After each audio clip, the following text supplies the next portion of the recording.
구약에 나타난 메시아 예언을 잘 확인을 못하시는 분들이 있어서, 그래서 어제 창세기에서 제가 말씀을 좀 드렸죠?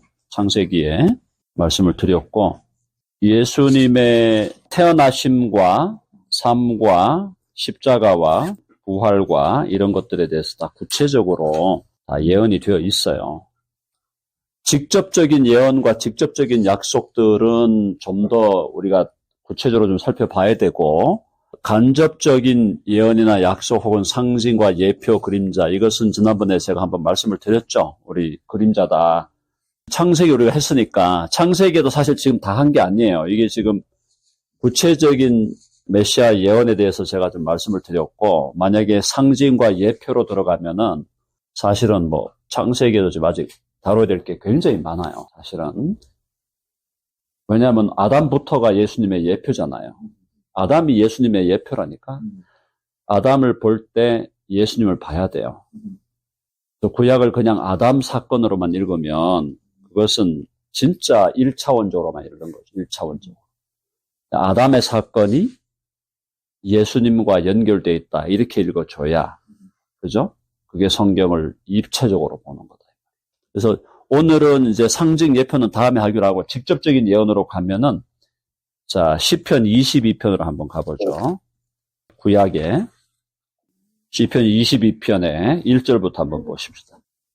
22편. 시편 22편이 가장 대표적인 메시아 예언시라고 되어 있어요. 시편 22편. 1절에 내 하나님이여 내 하나님이여 어찌 나를 버리셨나이까? 이게 지금 어디 나오는 얘기예요? 이게? 그렇죠. 예수님이 십자가에서 하신 말씀 중에 십자가상의 7원이라고 해가지고 가상 7원이란 말이 있어요. 한번 해보세요. 가상 7원. 이 가상 7원이 무슨 말인가 하면은 십자가 위에서 7말씀을 했다 이 말이에요. 7말씀. 십자가에서 주님이 달린 상태에서 7마디를 말씀을 하셨는데, 그 중에 4번째가 나의 하나님 어찌하여 나를 버리시나이까?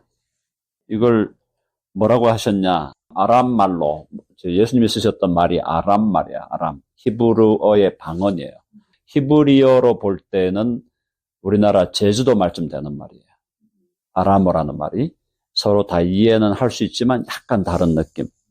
근데 그 아람 말로 엘리 라마 사박다니. 엘리 라마 사박다니라는 말이 나의 하나님 어찌하여 나를 버리셨나이까.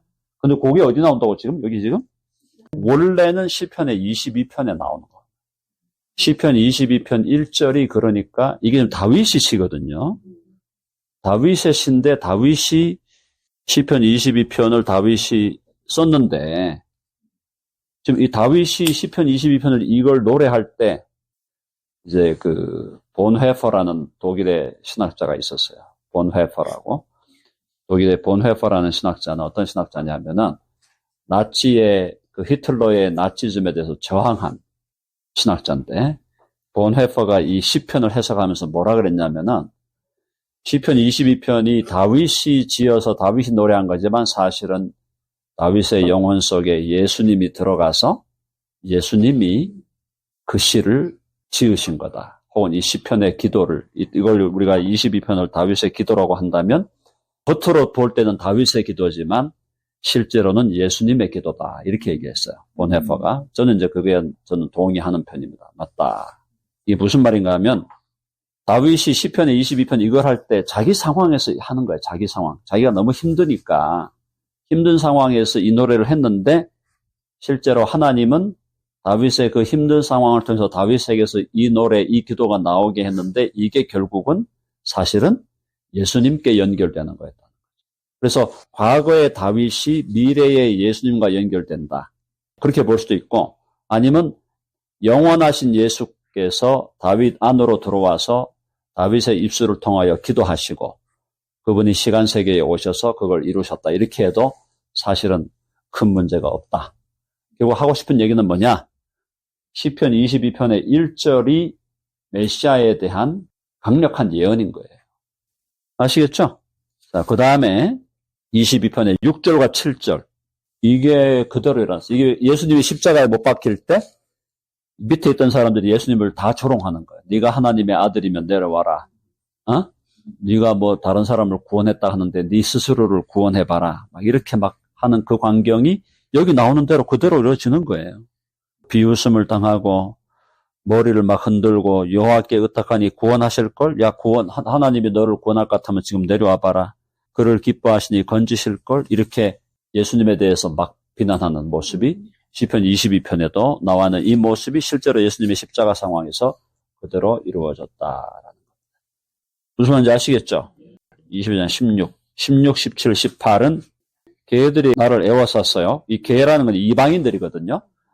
이방인들이니까 이게 지금 로마 병정들이 죽였잖아요, 예수님을.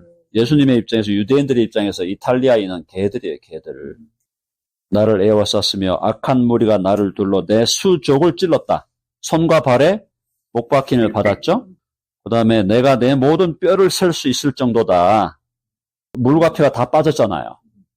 물과 피가 다 빠지고 고통을 당할 대로 당하는 거야. 그러니까 수족에, 그리고 모든 뼈를 셀 수 있나이다. 그들이 나를 주목하여 보내. 18절. 이게 또 핵심이잖아. 내 겉옷을 놔두며 속옷을 제비 뽑았다. 예수님의 옷을 가지고 로마 군인들이 제비를 뽑았잖아요. 이 시편 22편 이거는 다윗의 시니까 1000년 전의 시라고. 1000년 전의 시가 지금 1000년 후에 예수님의 삶 속에서 그대로 이루어진 겁니다. 이해되시죠? 네. 그러니까 이게 지금 구약에 나오는 이런 시편에 나오는 내용이라든가 이런 내용들이 우연하게 뭐가 이렇게 있는 게 아니에요. 뭐가 우연하게 뭐가 이렇게 기록됐다. 그게 아니고 구약 시대의 신약에 특별히 예수 그리스도를 바라보면서 예수 그리스도에 대한 예언의 의미를 담고 기록이 되어 있는 거예요. 그러니까 시편도 결국은 예언의 신 거예요. 이해되셨죠? 네, 그런 부분 너무너무 중요하다는 걸 여러분이 기억을 하시고, 그래서 이제 시편에 우리가 자세히 더 들어가 보면은 예수님의 삶에 대한 여러 가지 예언들이 다 나와 있어요. 자, 우리 또 다른 거 한번 보십시다. 예수님이 왜 비유로 가르치실까요? 비유로 가르치시는 거 여러분 기억나시죠? 시편 78편 2절, 시편의 78편 2절로 가면 이건 아삽이 쓴 시인데요. 2절에 내가 입을 열어 비유로 말하며 예로부터 감춰졌던 것을 드러내려 하니. 이게 비유로 말한다. 이게 아삽이라는 이 구약의 시를 쓰는 작가가 이것이 예수님의 예언이라고 본인은 의식하지 못했을 가능성이 많습니다. 본인은요. 근데 이걸 시편에 이렇게 기록이 되도록 하신 것은 이것도 예언적 의미가 있다는 거예요. 그래서 이것이 결국 메시아가 오실 때 메시아가 와서 비유로 가르치실 것이다. 그것에 대한 하나의 예언이다라는 거죠. 자, 이런 것들이 뭐 수도 없이 많죠. 그리고 그다음에 예수님이 그 나귀를 타고 가는 거. 나귀 타고 가는 게 그 구약이 어디 나오죠? 스가랴서 9장 9절. 스가랴 구약에 가보죠.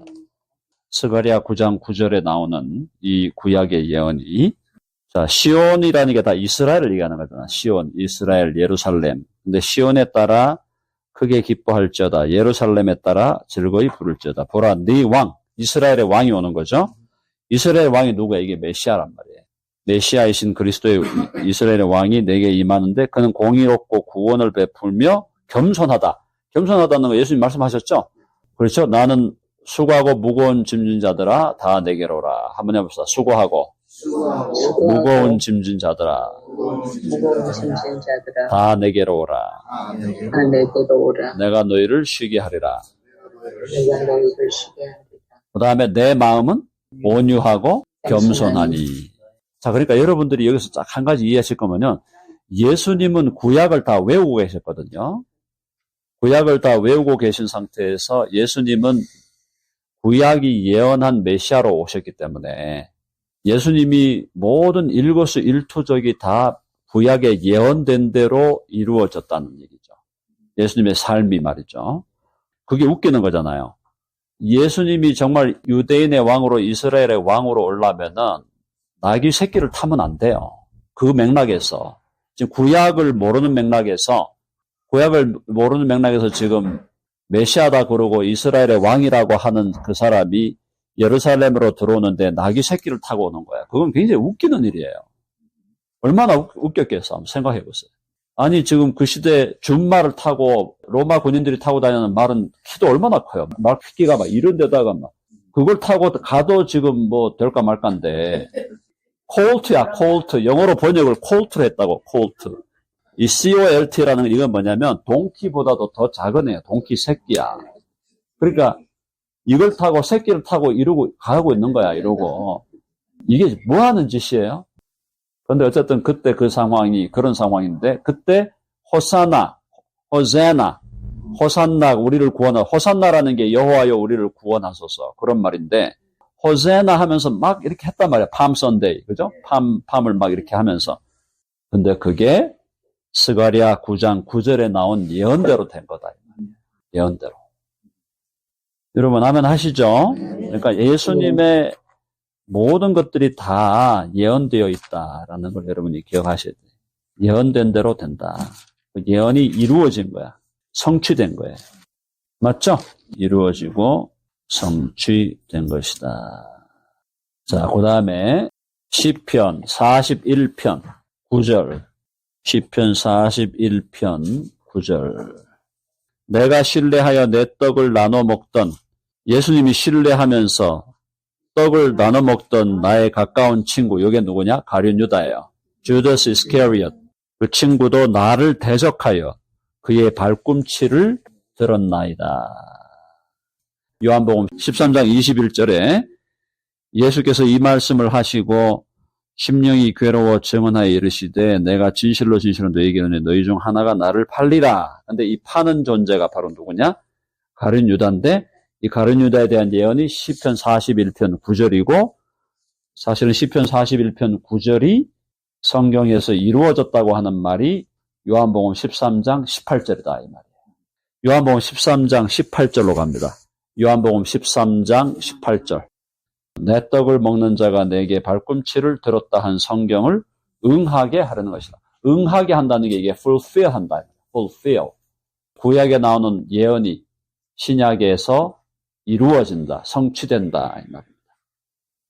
그러니까 예수님을 팔자가 있고 그가 친구였다는 거잖아. 같은 밥상을 먹었던 그 가룟 유다가 결국은 예수를 파는 것에 대해서도 한번 해봅시다. 구약의 예언대로 이루어졌다. 여러분 아멘 하시죠? 네. 구약이 예언한 대로 이루어진 거예요. 그 다음에 예수님의 뼈를 꺾지 않죠? 뼈를 꺾지 않아요. 다시 요한복음 19장. 요한복음 19장에 보면은 19장의 24절에 보면 아까 그 제비 뽑는 거 나와 있죠? 시편에 나와 있는 거 제비 뽑는 게 아까 시편의 69편 21절이었고요. 요한복음 19장 36절 그리고 37절까지 한 절 더. 네, 거기가 다 구약의 예언에 대한 증거인데요. 뼈가 꺾이지 아니하리라 하는 것은 출애굽기예요. 출애굽기 12장 46절에 나오는 거고 그 다음에 그들이 그 찌른 자를 보리라. 찌른 자를 본다는 것은 예수님이 칼로 찌른 거죠. 창으로 찌른 자를 보리라. 그것은 스가랴 12장 10절의 예언이 성취된 겁니다. 그렇죠. 그러면 출애굽기 12장 가봐야 되겠죠. 출애굽기 12장 46절. 출애굽기 12장 46절. 여기 지금 6월절이거든요. 구약에서 6월절은 말이죠. 출애굽기의 6월절은 간접적인 예언이면서 약속이고 상징과 예표와 그림자로 가득 차죠. 6월절이라는 것 자체가 예수님에 대한 놀라운 상징이고 그림자고 예표예요. 그렇죠? 근데 그 6월절에 제물을 잡을 때 뼈를 꺾지 말라 그랬잖아. 그 고기를 조금도 집 밖으로 내지 말고 그 제물의 뼈를 꺾지 말아라. 지금 그게 나와 있단 말이에요. 그러니까 이걸 보면은 이게 지금 출애굽기 12장 46절이 이게 예언적이라고 하는 거야. 요걸 지금 예언적으로 보아야 되는 거예요. 아시겠죠? 그러니까 무슨 뜻인가 하면은 자, 구약에서 가장 큰 틀이 출애굽이죠. 출애굽이라는 사건 안에 6월절이 들었고 6월절 안에 제물을 잡고 그 다음에 대신 뼈를 꺾지 말아라. 뼈를 꺾지 말아라. 이게 나온단 말이에요. 출애굽은 육적인 구원이란 말이에요. 육적인 구원. 이스라엘을 육신적으로 구원하는 건데 이 출애굽은 예수님의 영적 출애굽, 예수님을 통한 영적인 출애굽, 영적인 구원의 사건이죠. 그리고 이 유월절이 결국은 짐승을 잡아서 그 피를 문설주에 발랐잖아요. 문설주에 바를 때 죽음의 사자가 넘어가는 거잖아요. pass over 하는 거야. 피를 보고. 그 피를 볼 때 넘어가리라. 그러니까 이 유월절은 예수님의 보혈이죠. 예수님의 보혈을 우리의 심령에 바를 때 우리가 구원 얻는 것은 예수님의 보혈 때문이잖아요. 그분의 보혈을 우리의 심령에 바를 때 죽음의 권세가 넘어가 버리는 거예요. 그렇죠? 그럼 이 재물을 잡은 거, 이때 재물을 잡은 건 누구야? 재물 잡힌 게 예수님이 재물을 잡힌 거예요. 예수님이 재물로 잡혔는데 그 뼈를 꺾지 않았다는 거 바로 예수님의 뼈를 꺾지 않는다는 걸로 성취되었다는 거예요. 아시겠죠? 그러니까 구약에 나오는 수많은 사건들이 있는데 그 사건들이 결국은 다 예수 그리스도를 예언하는 의미가 있고 혹은 예표한다는 말은 예언적으로 표상한다. 예언적으로 드러낸다 이 말이에요. 출애굽에 나오는 이 사건, 패스오버의 사건이 예수님의 십자가에서 뼈가 꺾이지 않은 것으로 이루어졌다라는 것이 지금 사도 요한의 지금 보고다 이 말입니다. 그래서 구약에는 그런 예언들이 많이 들어있는데 또 다양한 것들이 많이 있지만 우리가 이제 여러분들이 또 기억해야 될 것은 누가복음 24장으로 가볼까요? 누가복음 24장에 보면은 엠마오로 가는 길이 나오죠.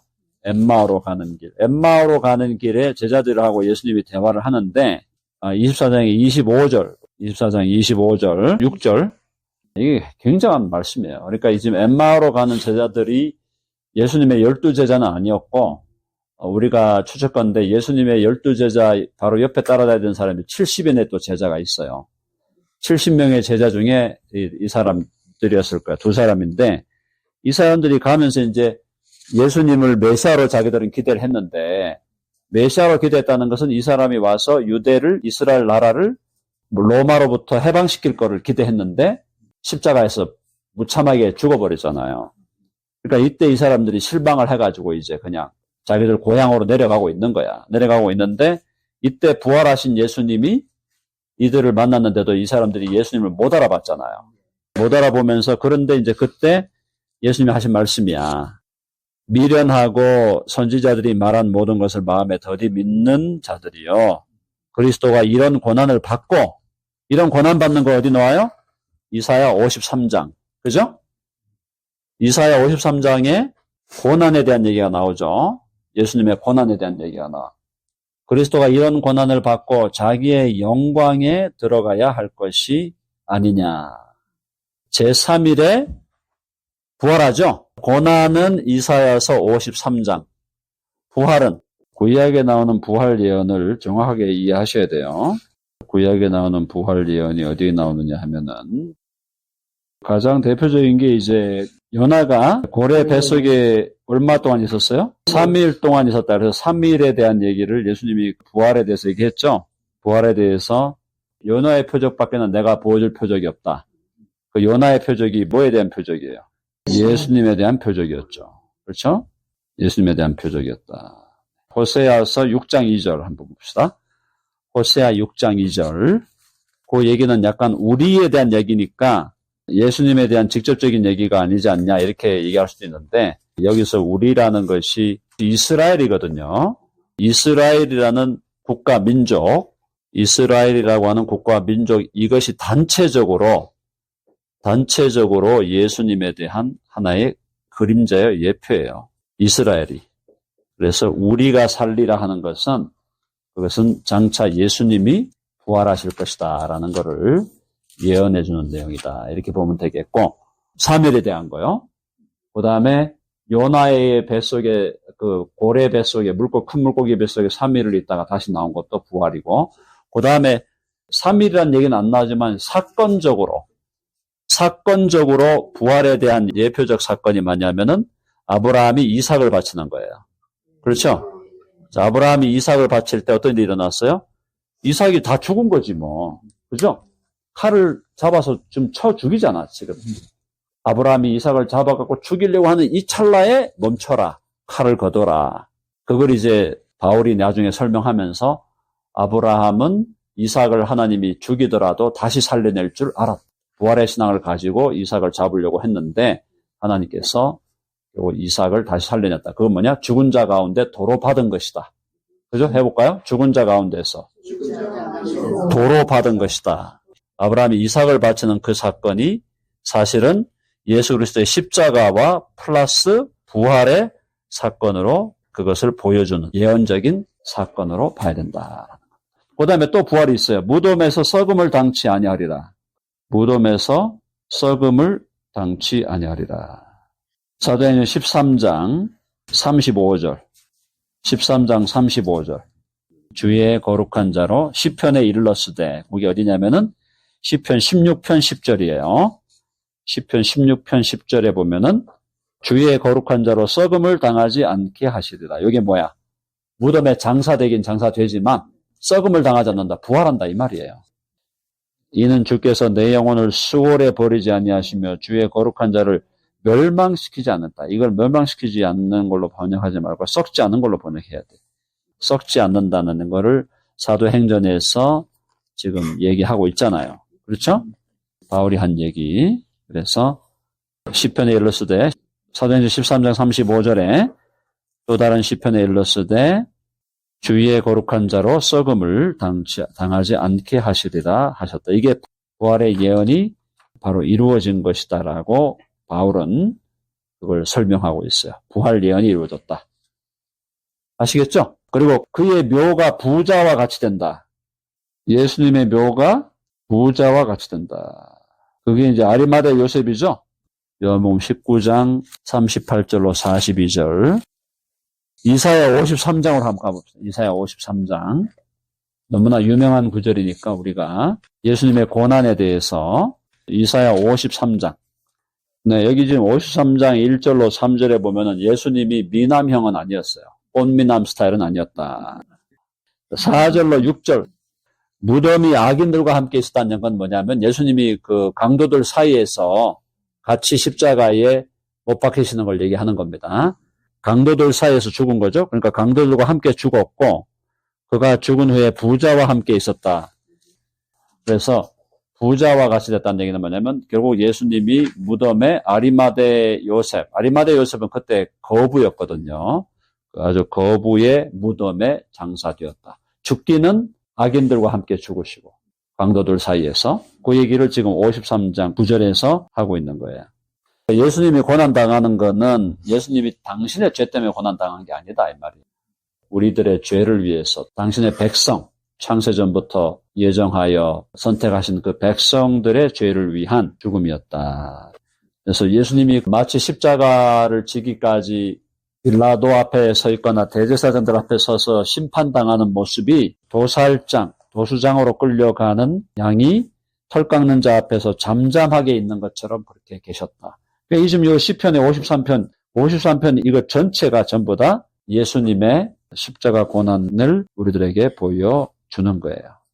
53장 12절에 보면은 12절 마지막에 그러나 그가 많은 사람의 죄를 담당하며 범죄자를 위하여 기도하였다. 그랬죠? 예수님이 로마 병정들을 위해서도 기도하고 그들의 죄를 용서하여 주옵소서 하시고 많은 사람의 죄를 담당하시고 그리고 나중에는 그가 결국은 끝내 승리한다는 것까지 나와 있어요. 53장의 11절과 12절에 보면은 끝내 결국은 승리할 것이고 53장 10절에 보니까 그의 손으로 여호와께서 기뻐하시는 뜻을 성취하리라. 예수님이 하나님 아버지의 뜻을 성취하는 걸 그대로 시편 53편은 예수님의 고난에 대해서 너무나 자세하게 지금 그려주고 있고 예수님이 그냥 막 우연하게 하신 게 없다니까. 구약에서 예언되고 플랜된 대로 하시는 거예요. 성령으로 잉태하고 동정녀에게 나시고 태어나자마자 2살 아래 죽이니까 애굽으로 도망치셨다가 다시 돌아와서 나사렛 사람이라 일컬음을 얻으리라. 예수님이 나사렛에 산 이유가 구약의 나사렛 사람이라 일컬음을 받으리라고 예언이 돼 있단 말이에요. 그러니까 나사렛에 사시는 거예요.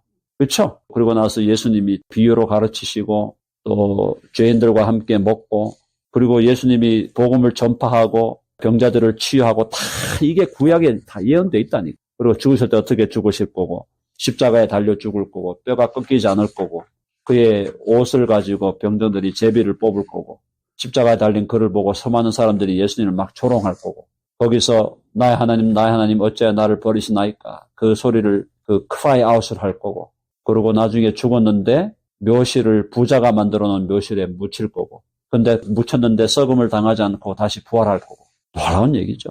모든 것들이 그렇게 예언되어 있다. 고난당하려고 예루살렘 성을 들어가는데 동키, 콜트를 타고 들어가는 거예요. 너무 웃기는 거 아니에요? 그게 구약에서 그렇게 예언되었기 때문에 그렇게 가는 거고 또 그분이 겸손한 왕이라는 걸 보여주는 거예요. 프라우드한 왕이 아니고 겸손한 왕이라는 걸 보여주시는 거예요. 근데 실제로 또 그렇게 겸손하실 수 있는 것은 예수님이 워낙 강력한 능력자니까 자 인간들은 내가 강력한 능력이 있고 내가 왕이다 그러면은 자꾸 독재하려고 그러고 지배하려고 그러고 자기 마음대로 하려고 하죠. 그런데 예수님은 우리의 왕 중에 왕이신데도 예수님은 겸손하신 분이에요. 그러니까 섬기고 낮아지시는 그런 킹십, servant kingship을 유지하시는 분이 예수님. 그러니까 우리도 저와 여러분이 제가 자주 말씀드렸죠. 우리가 왕이다 그랬잖아요. 우리가 왕이라고 하는 것은 proud한 딕테이터가 되라는 게 아니고 humble한 king, leader, servant king, servant leader가 되라고 하는 그 얘기죠. 그거 여러분 아시죠? 그래서 그런 차원으로 우리가 이해하면 되겠습니다. 오늘 여기까지만 하겠습니다.